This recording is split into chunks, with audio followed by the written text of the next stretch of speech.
ઘનશ્યામ મહારાજની પ્રતિષ્ઠા વિધિ થશે.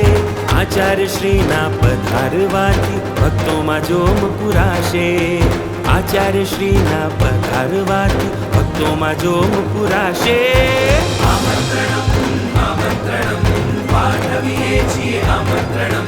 મેહની તરતું આમંત્રણમ પાઠવીએ છીએ આમંત્રણમ. આનંદ